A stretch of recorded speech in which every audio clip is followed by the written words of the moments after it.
ಮತದಾನ ಕುರಿತು ಅರಿವು ಮೂಡಿಸಲು ಮಂಗಳೂರಿನಲ್ಲಿ ಆಯೋಜಿಸಿದ್ದ ಬೈಕ್ ರ್ಯಾಲಿಗೆ ಜಿಲ್ಲಾಧಿಕಾರಿ ಮುಲೈ ಮುಗಿಲನ್ ಚಾಲನೆ ನೀಡಿದರು. ಜಿಲ್ಲಾ ಪಂಚಾಯಿತಿ ಮುಖ್ಯ ಕಾರ್ಯನಿರ್ವಹಣಾಧಿಕಾರಿ ಡಾಕ್ಟರ್ ಆನಂದ್ ಕೆ ಸೇರಿದಂತೆ ಹಲವರು ಉಪಸ್ಥಿತರಿದ್ದರು. ಜಿಲ್ಲಾ ಪಂಚಾಯತ್ ಆವರಣದಿಂದ ನಗರದ ಪುರಸವನದವರೆಗೆ ನಡೆದ ಬೈಕ್ ರ್ಯಾಲಿಯಲ್ಲಿ 200ಕ್ಕೂ ಹೆಚ್ಚು ವಿದ್ಯಾರ್ಥಿಗಳು ಸೇರಿದಂತೆ ಹಲವರು ಪಾಲ್ಗೊಂಡಿದ್ದರು.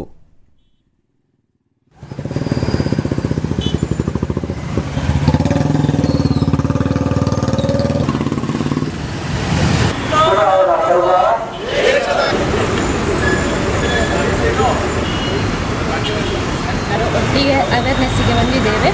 ಅದಕ್ಕೆ ಎಲ್ಲರೂ ಈ ದೇಶದ ಯುವ ನಾಯಕರಿಗೆ ವೋಟಿಂಗಿಗೆ ಎಲ್ಲರೂ ಒಟ್ಟು ಸೇರಿ ವೋಟ್ ಮಾಡಬೇಕಾಗಿ ನಾವು ಈ ಅವೇರ್ನೆಸ್ಸಿಗೆ ಬಂದಿದ್ದೇವೆ.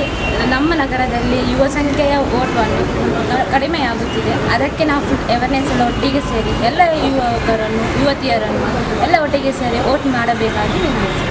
ಅಲ್ಲಿ ಅತಿ ಕಡಿಮೆ ವೋಟಿಂಗ್ ಮುಖ್ಯ ಕಾರ್ಯನಿರ್ವಹಣಾಧಿಕಾರಿ ಡಾಕ್ಟರ್ ಆನಂದ್ ಕೆ ಮತದಾನ ಕುರಿತು ಸಾರ್ವಜನಿಕರಿಗೆ ಅರಿವು ಮೂಡಿಸುವ ಉದ್ದೇಶದಿಂದ ವಿವಿಧ ಕಾರ್ಯಕ್ರಮಗಳನ್ನು ಆಯೋಜಿಸಲಾಗುತ್ತಿದೆ ಎಂದರು. ವೆಲ್ಫೇರ್ ಅಸೋಸಿಯೇಷನ್ ಮುಖಾಂತರ ಕೂಡ ನಾವು ಈಗ ವೋಟರ್ ಪಾರ್ಟಿಸಿಪೇಷನ್ ಟರ್ನ್ಔಟನ್ನು ಇಂಪ್ರೂವ್ ಮಾಡಬೇಕು, ಇಂಡಿವಿಜುವಲ್ ವೋಟಿಂಗ್ ಬಗ್ಗೆಯೂ ಕೂಡ ನಾವು ಜಾಗ್ರತೆಯನ್ನು ಮೂಡಿಸಿಕೊಂಡು ಬರ್ತಾ ಇದ್ದೇವೆ. ಸೊ ಆ ಒಂದು ನಿಟ್ಟಿನಲ್ಲಿ ಈಗ ಎಲ್ಲರಿಗೂ ಕೂಡ ನಾವು ಈ ಮೂಲಕ ನಾವು ವಿನಂತಿಸಿಕೊಳ್ಳೋದು ಏನಂದರೆ ಏಪ್ರಿಲ್ 26ನೇ ತಾರೀಕಿಗೆ ಖಂಡಿತವಾಗಿ ಎಲ್ಲರೂ ಬಂದು ವೋಟ್ ಹಾಕಬೇಕು.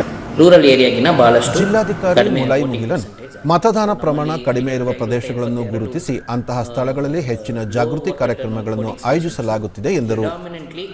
ಸಿಟಿ ಏರಿಯಾದಲ್ಲಿದೆ. ಸೊ ಸಿಟಿಯಲ್ಲಿ ಇರುವಂಥ ಎಲ್ಲರಿಗೂ ಕೂಡ ನಾನು ವಿನಂತಿ ಮಾಡಿಕೊಳ್ತೇನೆ, you need to let your voice be heard when decisions are being made for the country.